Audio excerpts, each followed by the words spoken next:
लेकिन वो कह नहीं पाते कि होता है कि नहीं होता है।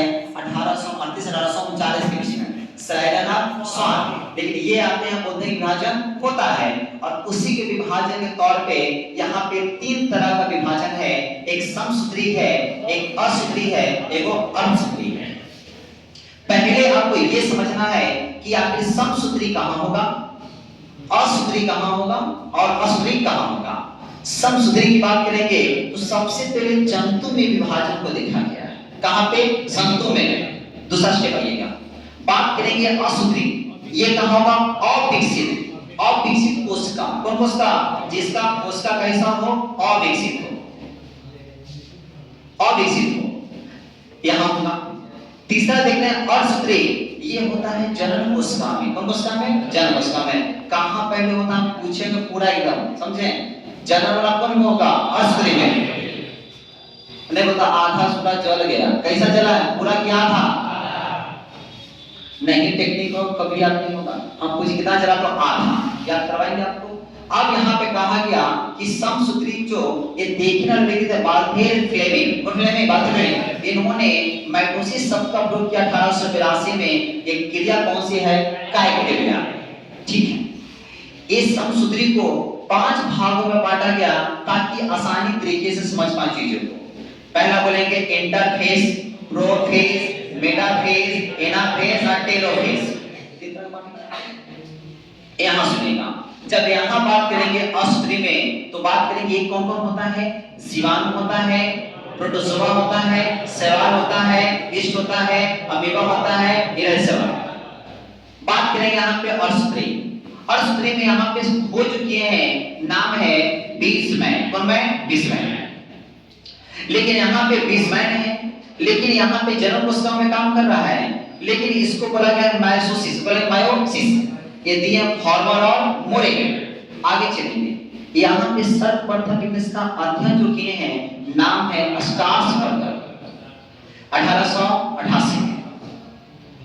इसी भी हमने बांटने का काम किया 2 भागों में, एक बोलेंगे असूत्री फर्स्ट और दूसरी सेकंड। फर्स्ट की बात करेंगे तो यहाँ पे इंटरफेस को हटा देना है, जो समसूत्री जो इंटरफेस आता है उसको हटा देना है और लेना है प्रोफेस, मेटाफेस, एनाफेस और टेलोफेस को ले लेना है। सबसे बड़ा है, सबसे बड़ा है प्रोफेस, सबसे बड़ा इसके ऊपर है प्रोफेस है और सबसे छोटा बड़ा है एनाफेस है। इसमें कहा जाता है, एनाफेस में कहा जाता है कि सबसे छोटा क्रिया होता है, विभाजन होता है मात्र से 2 से 3 मिनट में क्रिया समाप्त हो जाता है।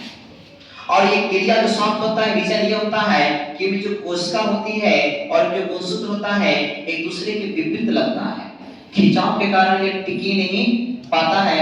जैसे भैया सो रहे टिक नहीं पा रहे, ठीक है। यहाँ बोलिएगा वहां पे हमने देख चुका था, वहां पे प्रोफेस, क्या बोलेंगे? प्रोफेस। अब यहाँ पे प्रोफेज को भी यहाँ पे बांटा गया है भागों में। के भागों में? 5 भाग।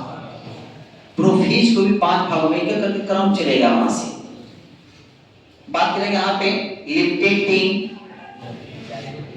जाइगोटिन, लिप्टेटिन बोलेंगे, जाइगोटिन बोलेंगे, क्यों बोलेंगे?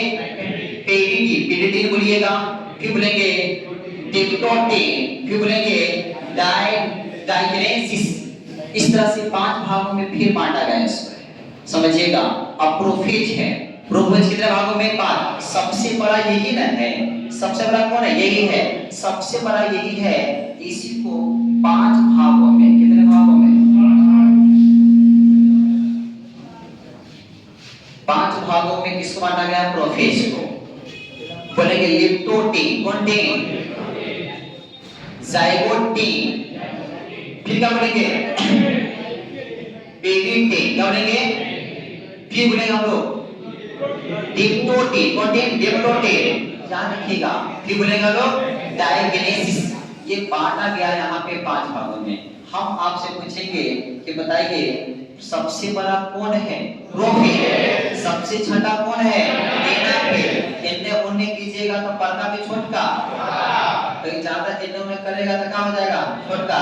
अब प्रोफेसर साहब बड़का, प्रोफेज, प्रोफेज मतलब प्रोफेसर, अब प्रोफेसर है बड़ा, और ज्यादा इन्ने उन्ने कीजिएगा तो छोटका की बड़का।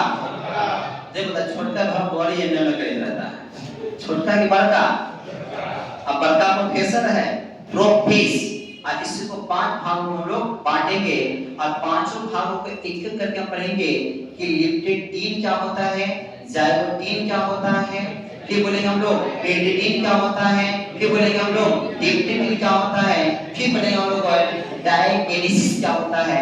अब इसको 5 भागों में पढ़ के हम अगले क्लास में देखना पिन याद रखिएगा। हम अभी जस्ट आपसे पूछेंगे, आप बताइएगा, यहाँ पे सब लिखा रहेगा, हम पढ़ेंगे, खुद ही पता चल जाएगा, यहाँ कोई नहीं देखेगा।